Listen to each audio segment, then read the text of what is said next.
हरे कृष्णा। जगत गुरु शिल प्रभुपाद महाराज की जय। परम पूज्य लोकनाथ स्वामी महाराज की जय। ब्रह्म गौड़िया संप्रदाय की जय। ब्रह्म माधवा गौड़िया संप्रदाय की जय।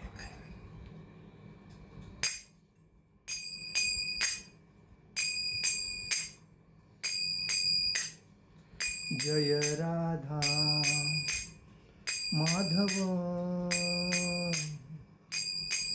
कुंज विहारी।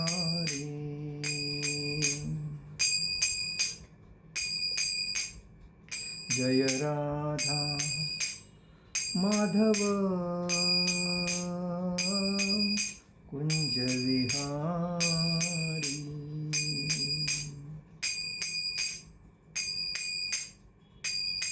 गोपीजन वल्लभा गिरिवरधारी।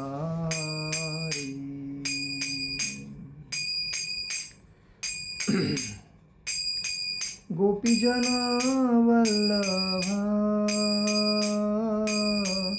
गिरिवरधारी। यशोदानंदन ब्रज जनरंजन। यशोदानंदन ब्रज जनरंजन। यमुना तीरा वनचारी। यमुना तीरा वनचारी। जय राधा माधव कुंज विहारी।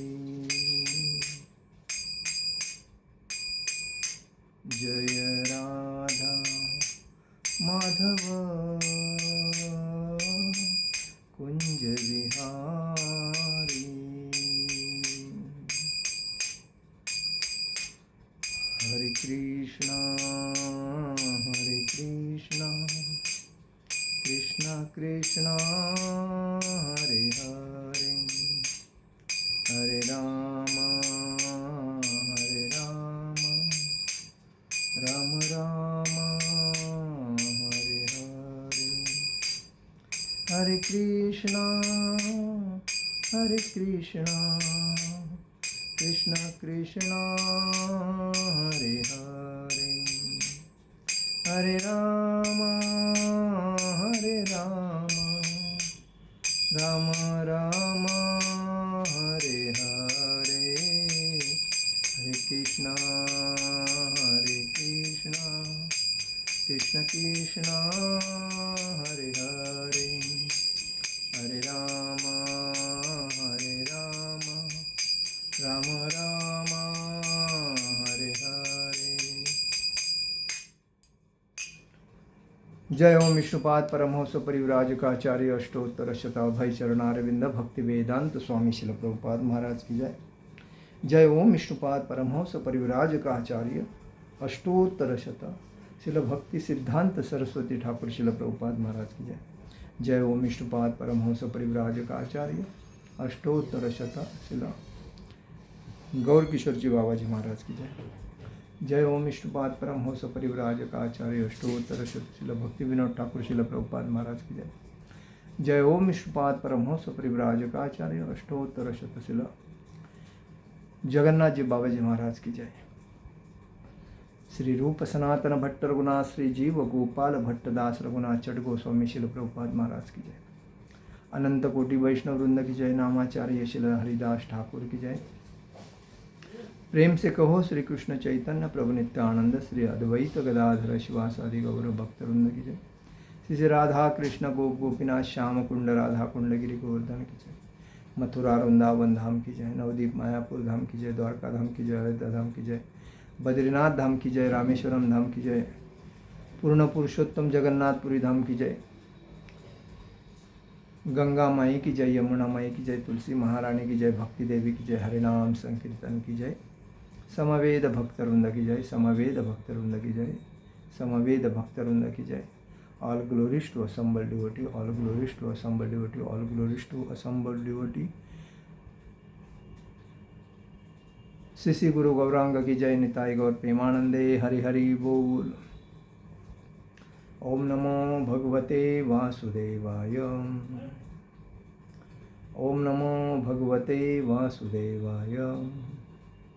ओम नमो भगवते वासुदेवाय। नारायणं नमस्कृतं नरो चैव नरोत्तमं देवी सरस्वती व्यासं ततो जयोदीरये। नष्टप्रायेषु भद्रेषु नत्यं भागवत सेवया भगवती उत्तमश्लोके भक्ति भवति नैष्टिकी। कृष्णाय वासुदेवाय देवकीनंदनाय च नंदगोपकुमाराय गोविंदाय नमो नमः। आप सभी का आज के लेक्चर में हार्दिक स्वागत। हम आज चर्चा कर रहे हैं भगवद गीता के 6वें अध्याय के 18वें श्लोक पे चर्चा कर रहे हैं।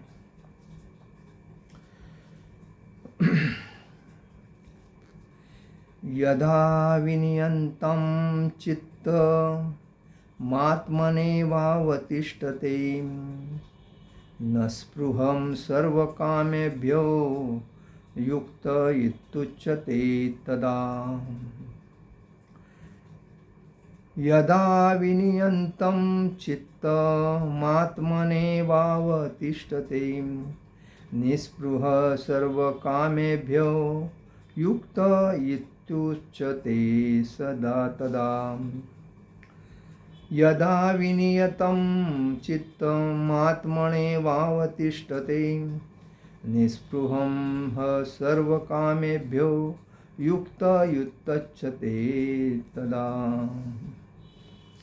यदा जब विनियतम विशेष रूप से अनुशासित चित्तम मन तथा उसके कार्य आत्मनि अध्यात्म में एवं निश्चयी अवतिष्ठते स्थित हो जाता है। निस्पृह आकांक्षा रहित सर्व सभी प्रकार की कामेभ्य म्हणजे भौतिक इंद्रिय तृप्ति से युक्त योग में स्थित इति म्हणजे इस प्रकार उच्चते कहलाता है।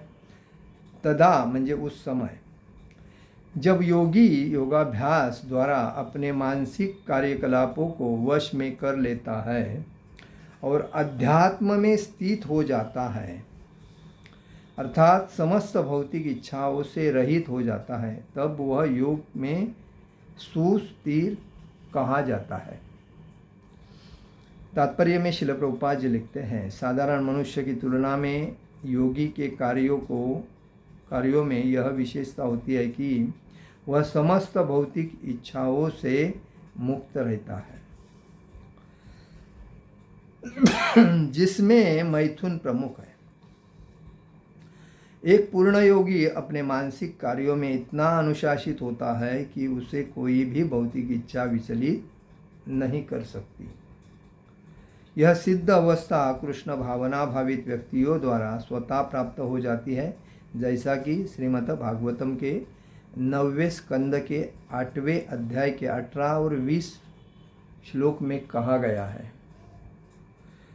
सवै मणा कृष्ण पदारविंद यो वचांसी वैकुंठ गुणानुवर्णने करो हरे मंदिरामार्जनांदी दिशु श्रुति चकाराच्युत सत्कथोदये मुकुंदलिंगालय दर्शने यशो तद्भुत गात्र स्पर्शे गसंगमम घ्राणं च तत्पाद सरोज सौरभे श्रीमत्तुल्लसारसनाम तदपीते पादो हरे शीत्रपदानु सर्पणे शिरो ऋषिकेश पदादभिवंदने कामं च दासेन तु काम कामयां यथोमशोकजनाश्रयारति।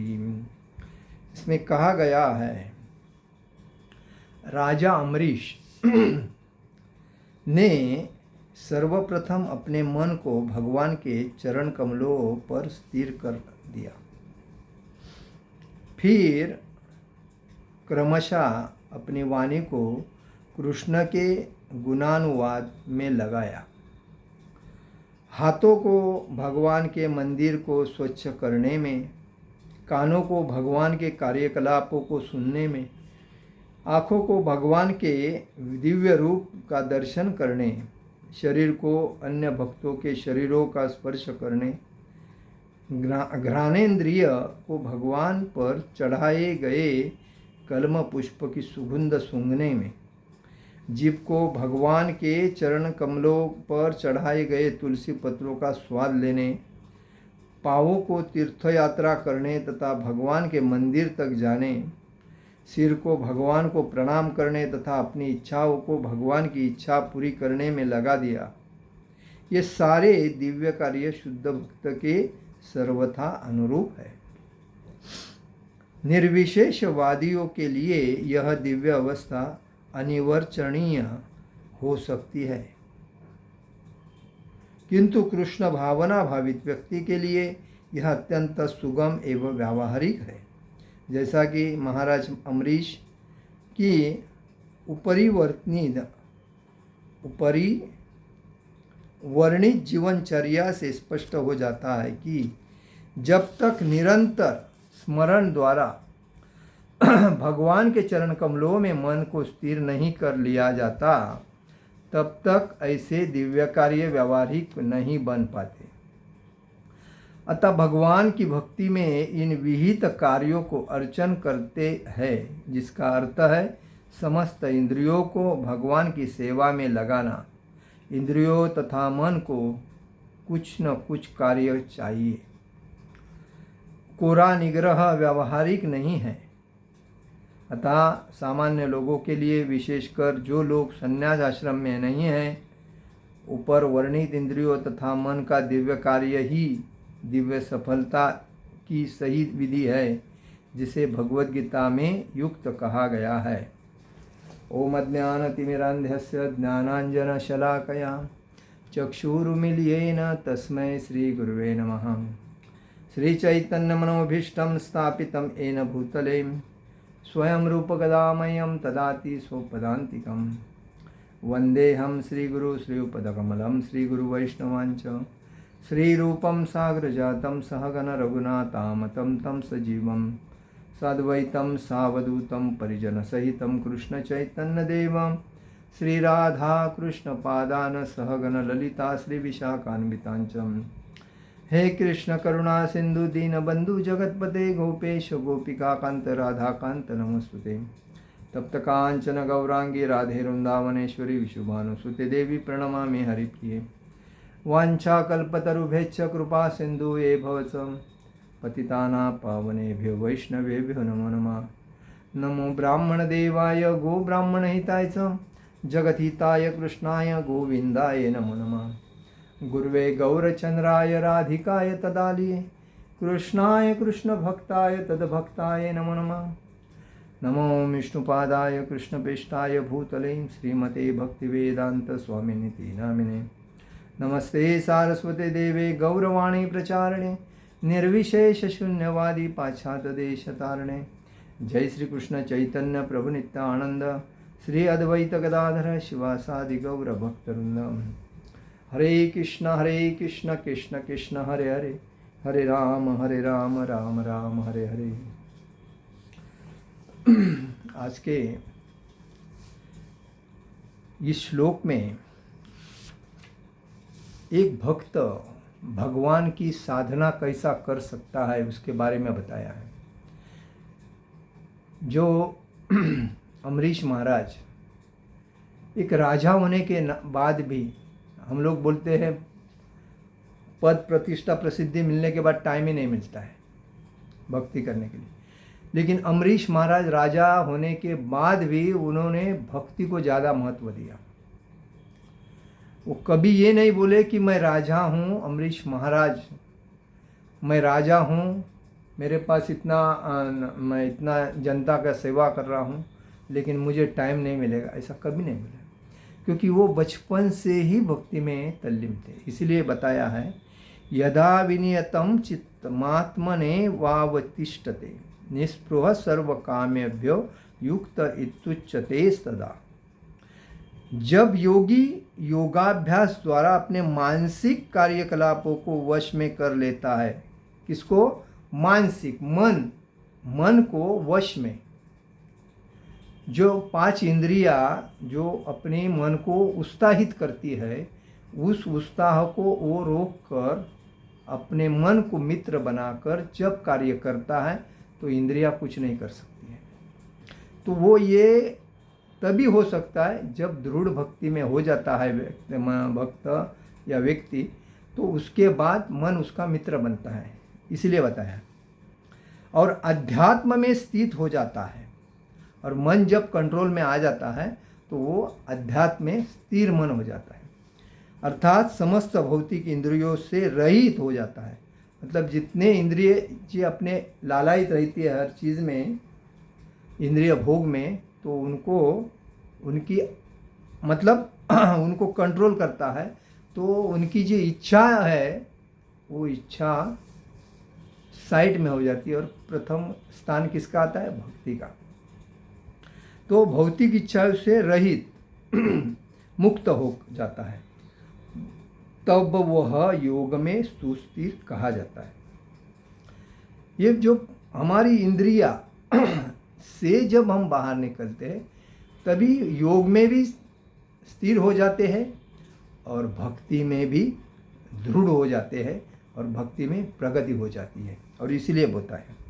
तो तात्पर्य में श्रील प्रभुपाद जी लिखते हैं, साधारण मनुष्य की तुलना में योगी के कार्यों में यह विशेषता होती है कि वह समस्त भौतिक इच्छाओं से मुक्त रहता है। साधारण मनुष्य योगी के कार्यों में, यह साधारण मनुष्य इंद्रिय तृप्ति में लगा रहता है और योगी जो है इंद्रिय तृप्ति से मुक्त होता है। यही दोनों में विशेषता होती है, जिनमें मैथुन प्रमुख है। साधारण भौतिक मनुष्य होता है वो हमेशा इंद्रिय भोग में लगा रहता, आहार निद्रा भय मैथुन, जानवर जैसा करता है वैसा। तो सुबह उठो, काम पे जाओ, धन कमाओ, शाम को घर आओ, भोग करो, काम करो, खाने के लिए कमाओ, सो और भोग करो, आहार निद्रा भय मैथुन, ये 4 चीज़ वो भौतिक संसारी लोग करते हैं और उसी में उसको आनंद आता है। उसको आनंद किस में आता है? भोग करने में। जब शादी हो रही है तो उसको लगता है भोग, आज शाम को भोग हो जाए मिलेगा, तभी तो मैं कमा रहा हूँ, मेरे को परिवार को चलाना है, तो चलाते चलाते भोग भी करूँगा, आनंद आता है। भोग करना उसी के लिए है जो संतान प्राप्ति करता है। आनंद उसी टाइम लेना चाहिए जब संतान प्राप्ति है। संतान प्राप्ति के व्यतिरिक्त जब भोग हम करते हैं तो हमारे जीवन की दुर्दशा के लिए हम लोग चलते हैं, तो पतन होता है उस व्यक्ति का, क्योंकि हाथों से पाप होता है। एक पूर्ण योगी अपने मानसिक कार्यों में इतना अनुशासित होता है कि उसे कोई भी भौतिक इच्छा विचलित नहीं कर सकती। पूर्ण योगी का ध्यान ही इच्छाओं में नहीं जाता है। पूर्ण योगी जो होता है वो कभी इंद्रिय तृप्ति के पीछे लगेगा नहीं, उसके बारे में सोचेगा भी नहीं। कोई अगर उनसे बात भी करता है तो उस बात को वो स्टॉप करेगा और भगवान के बारे में बोलने के लिए लगाएगा। क्योंकि जैसी बात जो करता है, कभी कभी हम लोग प्रवास करते हैं और प्रवास करने के वक्त कोई आदमी हिंदी गाना लगाता है तो जो चांटिंग करता है उसका मन विचलित हो जाता है। तो ऐसा लगता है अभी क्या करूं, एक तो इधर से जाऊं तो मेरी जगह जाएगी, अभी ये आदमी मेरे को तकलीफ। तो उसी टाइम हमें उस व्यक्ति को बोलना चाहिए, या आपके कान गाने से मुझे तकलीफ हो रहा है तो आप इसको बंद करो या आप दूसरी जगह पे जाओ। उस दिन मैं आ रहा था तो मेरे साथ ऐसा हुआ था। मैं चांटिंग कर रहा था, एयरपोर्ट में बैठा था और एक आदमी आके इंस्टाग्राम के जोक्स आवाज़ बढ़ा करके सुन रहा था, जस्ट मेरे बाजू में बैठा था। मैंने उसको बोला, देखो भाई, ये जो आप देख रहे हो उससे मुझे तकलीफ़ हो रही है, उधर जगह खाली है, उधर जाके आप बैठो। तो उसने सीधा बंद करके चुपचाप मैं जब कर रहा था सुन रहा था। ऐसा होना चाहिए, क्योंकि जब आदमी इंद्रिय तृप्ति के भावना, आदमी कभी विचलित होता है जो ये कचरा अपने दिमाग में डाल के अपने दिमाग को कचरे का दिमाग बनाता, डब्बा बनाता है, और इसीलिए वो विचलित होता है। तो जब कोई साधु संत अपने बाजू में बैठता है तभी हम उसको आदर करना चाहिए और उसके वजह से अपने को भी, जैसा बोलते हैं ना, एक बल्ब लगाने से उधर की बाजू पूर्ण प्रकाशित हो जाती है, वैसा ही साधु जब भक्ति कर रहा है उसके बाजू में हम अगर बैठ रहे हैं तो हमें ध्यान होना चाहिए कि उसके माध्यम से हम भी, हाँ, हमारा भी आत्मा स्वच्छ हो रहा है, हमारा भी आत्मा हरे कृष्ण महामंत्र गा रहा है। जैसा कि चैतन्य महाप्रभु जब वहाँ से बिहार से जा रहे थे तभी वो हरे कृष्ण महामंत्र का जप करते नाचते जाते जा रहे थे, तभी पशु पक्षी प्राणी वाघ से हत्ती वगैरह नाच रहे थे। क्यों? उनको भी मालूम पड़ा ये तो हरे कृष्ण महामंत्र हरिनाम संकीर्तन है। तो ये बात होती है, जब भी कोई आदमी अपना जब पूर्ण वैष्णव वेशभूषा में जाता है, हाथ में जपमाला रहती है, तो उसको अभिमान होना चाहिए, अपने बात स्वाभिमान होना चाहिए कि मैं एक वैष्णव भक्त हूँ, भगवान कृष्ण का प्रचार कर रहा हूँ, तो मुझे इस वेश में जाना चाहिए। ऐसा नहीं कि लोग हंसेंगे इसके लिए मेरे को पैंट शर्ट में जाना चाहिए, तो वो मूर्खता है। मैं तो बोलता हूँ वो मूर्खता है। हम अगर भगवान श्री कृष्ण की भक्ति आत्मसात की है, हम भक्त उनके हैं, तो लोग हमें देखते ही बोलना चाहिए हरे कृष्णा, ये उसका कार्य है। तो यह सिद्ध होता है कि इधर सिद्ध अवस्था कृष्ण भावना भावित व्यक्तियों द्वारा स्वतः प्राप्त हो जाती है।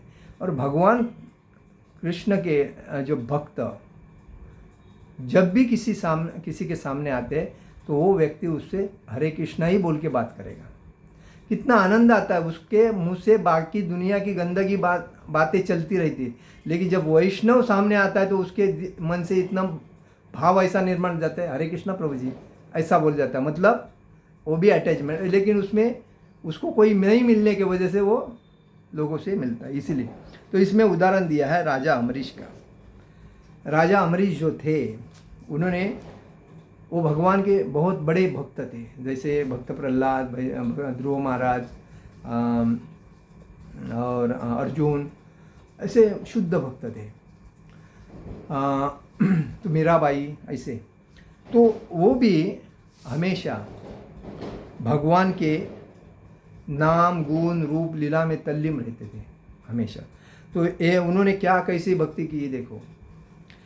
वो अम्बरीश महाराज ने सर्वप्रथम अपने मन को भगवान के चरण कमलों में स्थिर कर दिया। जिधर चरण है उधर भगवान के अपने मन को पूर्णता स्थिर कर दिया, उधर से विचलित नहीं होगा। उसके बाद अपनी वाणी को कृष्ण के गुणानुवाद में लगाया। वाणी मतलब बात करना, भगवान के बारे में अच्छे भगवान के जो गुण है, भगवान की जो लीला है उसके बारे में बात करना। हाथों को भगवान के मंदिर को स्वच्छ करने में लगाया। हाथों को भगवान के मंदिर को साफ, चेतोदर्पण मार्जनम महावादा निर्वापणम, स्वच्छ करने में लगाया। वैसा तो हाथों को भगवान के मंदिर को स्वच्छ भी कर सकता है और हाथों से तालियां बजा के भगवान का भक्ति भी कर सकता है, उसमें लगाया। कानों को भगवान के कार्यकलापों को सुनने में लगाया। भगवान के कानों को किसके में लगाया? भगवान के जो कार्य है, भगवान के जो लीलाएँ है, भगवान का जो संगीत है, भगवान की जो कथा है, वो सुनने के लिए कानों का उपयोग किया। आँखों को भगवान के दिव्य रूप का दर्शन करने के लिए लगा। आँखों को काय के लिए? भगवान का विग्रह का जो दर्शन है, सुंदर दिव्य दर्शन, वो देखने के लिए आँखों को लगाया। शरीर को अन्य भक्तों के शरीरों का स्पर्श करने में लगाया। जब भक्त एक दूसरे गर्दी में भक्त एक दूसरे को धक्का वगैरह करते हैं तो वो स्पर्श से भी भक्ति में प्रगति हो जाती है, क्योंकि भक्त भक्तों को से मिलता है, बराबर है।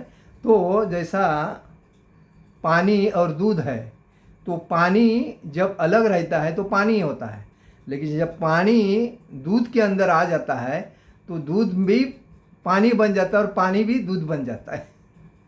तो वही बात है, तो पानी दूध बन जाता है। तो वैसा ही भौतिक संसारी लोग जब भक्तों लोगों के साथ संगति में आ जाते हैं और हरे कृष्ण महामंत्र पे डुलते हैं, नाचते हैं, बराबर है, और संकीर्तन गाते हैं तो वो भी भक्ति में दृढ़ हो जाते हैं। तो भक्ति की संगति के वजह से उनके ऊपर भी प्रभाव पड़ता है भक्ति का, वो भी भक्ति में दृढ़ हो जाते हैं। तो उसमें आ जाते हैं भक्तों के शरीरों का स्पर्श। ज्ञानेंद्रिय को भगवान पर चढ़ाए गए कमल पुष्प की सुगंध सूंघने में लगाया। नाक का उपयोग किसके लिए किया? तो भगवान के चरण में जो सुंदर पुष्प रखे हैं, तुलसी पत्र रखे हैं, उसको तुलसी पत्र लेके सूंघने का और मुंह में डालने का, और जो पुष्प है उसको सूंघने का और कान में लगाने का, इसमें उन्होंने लगाया। उसके बाद जीभ को भगवान के चरण कमलों पर चढ़ाए गए तुलसी पत्रों का स्वाद लेने में लगाया। अभी बोला ना, जो जीभ जो है वो खाने के लिए, प्रसाद का स्वाद लेने के लिए एक नंबर है। तो जब भगवान के चरण में जो तुलसी पत्र है उस जीभ के ऊपर रखने के बाद जीभ को इतना आनंद आता है, हाँ हाँ हाँ। क्योंकि जब हरे कृष्ण महामंत्र जब हम बोलते हैं, हरे कृष्ण कृष्ण कृष्ण हरे हरे, हरे राम राम राम, तभी राधा और कृष्ण अपने जिह्वा पे डांस करते हैं, बराबर। तो उसी जिह्वा पे जब तुलसी का पत्र रखा जाता है, तुलसी तो भगवान की मैनेजर है, राधा कृष्ण के लीलाओं की मुख्य अरेंजमेंट वही करती है। तो वो जब हम रखते हैं तो और भी अपना मतलब अंदर से बाहर से और मन प्रसन्न हो जाता है। उसके बाद पावों को तीर्थ यात्रा करने तथा भगवान के मंदिर तक जाने में, जो हमारे पैर है उसको किधर, धाम की परिक्रमा, जैसे वृंदावन धाम की परिक्रमा, गोवर्धन की परिक्रमा, मंदिर में विग्रह है उस मंदिर की परिक्रमा, तो इसमें पावों को उपयोग किया जाता है। और दूसरी बात, तीर्थ यात्रा करने के लिए पावों का उपयोग किया जाता है। उसके बाद सिर का भगवान को प्रणाम करने, जो अपना सर है, ये सिर है, ये सिर को दंडवत, पुरुष जो व्यक्ति होता है वो हमेशा भगवान को दंडवत प्रणाम करता है, और जो माताजी रहती है वो हमेशा पंचम प्रणाम करती है, क्योंकि वो दंडवत प्रणाम नहीं कर सकती है, क्योंकि उसकी छाती ज़मीन पे नहीं लगनी चाहिए, ये मुख्य उद्देश्य है। इसलिए उन माताजी ने पंचम प्रणाम करना चाहिए और प्रभु जी ने दंडवत, डंडे के जैसा साष्टांग प्रणाम करना चाहिए, यह है रूल। तो वो अपने सर को इधर दंडवत प्रणाम करने के लिए लगाते थे, और अपनी इच्छाओं को भगवान की इच्छा पूरी करने में लगाते थे। जैसी अपनी इच्छा है तो हमें लगता है कि मुझे ये चाहिए, तो वो अपने लिए लाते नहीं थे, मेरी भी इच्छा ऐसी है ना, भगवान की भी ऐसी इच्छा है, तो वो लाके भगवान को देते, ऑफर करते थे। उसके बाद भगवान ने ऑफर करके प्रसाद के माध्यम से वो यूज़ करते थे, ये बात है। तो ये सारे दिव्य कार्य शुद्ध भक्त के सर्वथा अनुरूप है। जो भक्ति में दृढ़ है, जो भक्ति में आगे बढ़ना चाहता है, जिसको भागवत धाम ही जाना है, बाकी कोई भौतिक संसार की इच्छा मन में नहीं है, ऐसे व्यक्ति के ये गुण है। दूसरे में दोष निकालने वाला कभी नहीं जाएगा, कुचेष्टा करने वाला, दूसरे की ईर्ष्या करने वाला, वो कभी नहीं जाएगा। लेकिन जब ऐसे भक्त होते हैं, मन शांत करके भक्ति में दृढ़ होके भगवान के नाम गुण रूप लीलाओं के सातत्य से स्मरण करने से, ये जो भक्त होते हैं वो शुद्ध मन के होते हैं, और वही भक्त भागवत धाम जाते हैं। निर्विशेषवादियों के लिए यह दिव्य व्यवस्था अनिवर्चनीय हो सकती है। निर्विशेषवादी जो भक्ति में दृढ़ नहीं है और खाली भक्ति कर रहे हैं, बिजनेस भी कर रहे हैं, नौकरी भी कर रहे हैं, लेकिन मन उधर भी है, थोड़ा इधर भी है, लेकिन उधर जब प्रेशर आता है तो इधर बोलते हैं यार इतना प्रेशर है, क्या करो, भगवान कुछ करो। मतलब ये बिजनेस के बारे में बचने के लिए अपना कर रहे हैं, लेकिन पूर्णता इंद्रिय को अपने कंट्रोल करके जब जो वह भक्ति करता है वो तो अम्बरीश महाराज के जैसा होता है। लेकिन अपने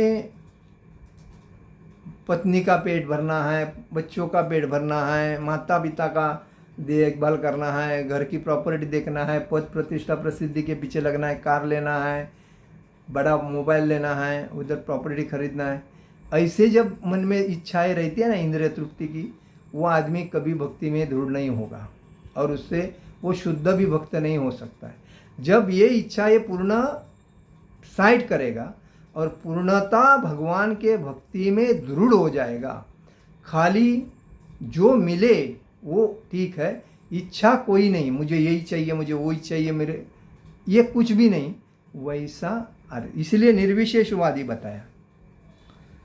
किंतु कृष्ण भावना भावित व्यक्ति के लिए यह अत्यंत सुगम एवं व्यावहारिक है। जो भक्ति करने वाला है, कृष्ण भगवान को समर्पित पूर्ण हुआ, सर्वधर्मान परित्यज्य मामेकम शरणम, सो सर्व धर्मों को त्याग करके खाली भगवान के पास आके सरेंडर हुआ है और भगवान के भक्ति में दृढ़ है, उसके लिए ये ठीक है, वो कृष्ण का भक्त है, ये बात है। सुगम है एवं व्यावहारिक है।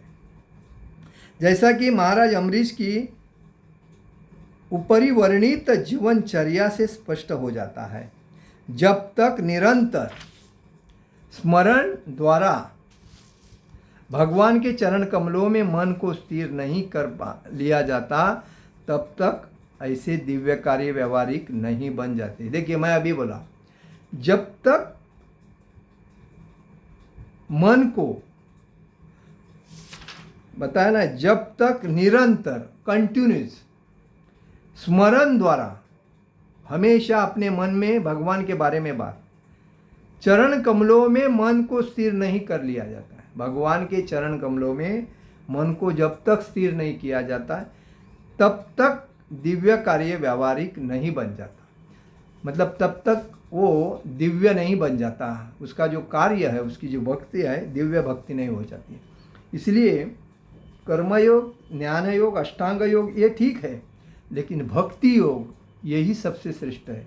और इसीलिए जब अपने मन इच्छाओं को सभी अम्बरीश महाराज के जैसा अगर हम करते हैं, ये हमारे लिए एग्जाम्पल है, तो उस बेसिस पे हम हमारे भक्ति में दृढ़ हो जाते हैं। लोग बोलते हैं कि मैं तो इतने सालों से भक्ति कर रहा हूँ, मेरे इतने माला होते हैं, लेकिन मेरे को कभी ऐसा महसूस नहीं होता है कि मैं ये कर रहा हूँ, लेकिन मेरे ऊपर थोड़ा टेंशन में, ऐसा व्यक्ति में आगे नहीं जाता है, क्योंकि उसमें और भी कोई उसके अंदर है।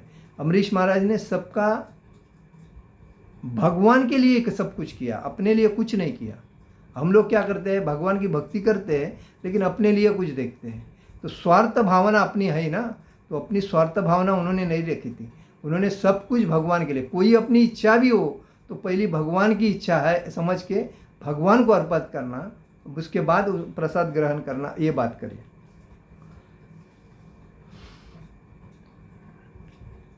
भगवान की भक्ति में इन विहित कार्यों को अर्चन कहते हैं, जिसका अर्थ है समस्त इंद्रियों को भगवान की सेवा में लगाना।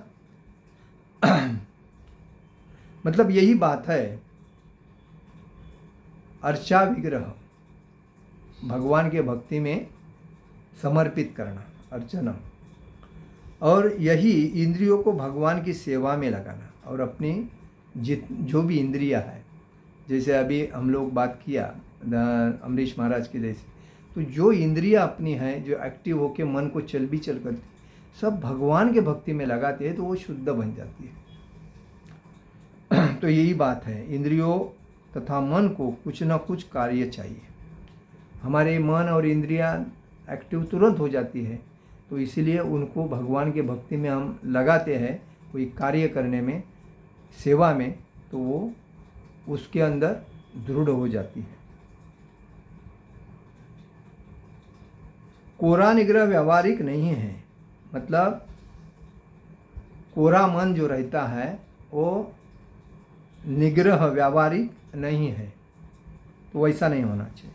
सामान्य लोगों के लिए, विशेषकर जो लोग संन्यास आश्रम में नहीं हैं, ऊपर वर्णित इंद्रियों तथा मन का दिव्य कार्य ही दिव्य सफलता की सही विधि है, जिसे भगवद गीता में युक्त कहा जाता है।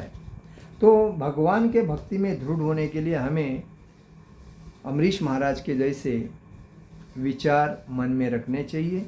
अपनी इंद्रिय कितना भी बाजू वाला कुछ करे, अपना मित्र कुछ करे, अपना और भी कोई भाई बहन कुछ करे, लेकिन अपने मन को थोड़ा भी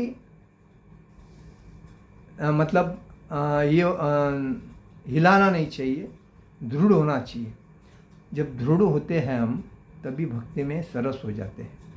आज जितने भी भक्त भागवत धाम जो गए हैं, वो दृढ़ निश्चय से गए थे। अर्जुन जब कुरुक्षेत्र में युद्धभूमि में आया, तभी वो भी विचलित हुआ। किसको देख के?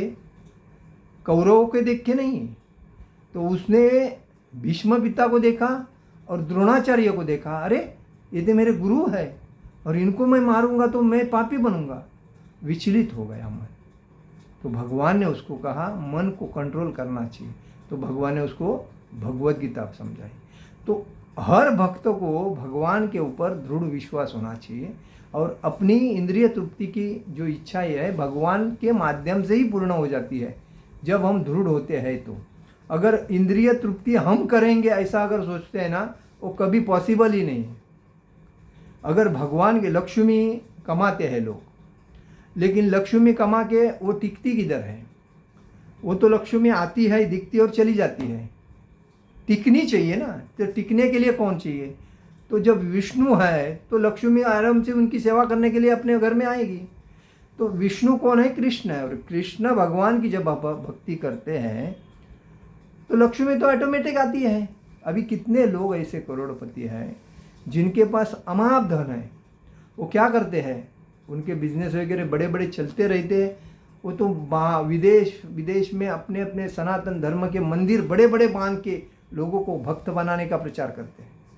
वो दिखाते नहीं और बताते नहीं कि मैंने ये किया, मैंने ये किया, ऐसा नहीं। बस वो तो अपने कार्य में दृढ़ है, क्योंकि उनको सनातन वर्णाश्रम धर्म का प्रचार ही करना है।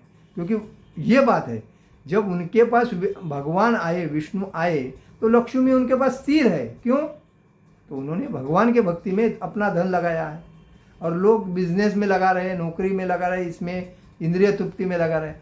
ये मूर्खता है।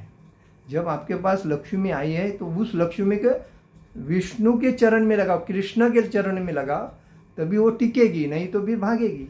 और तो इसलिए हमें हमेशा भक्ति में दृढ़ होना चाहिए।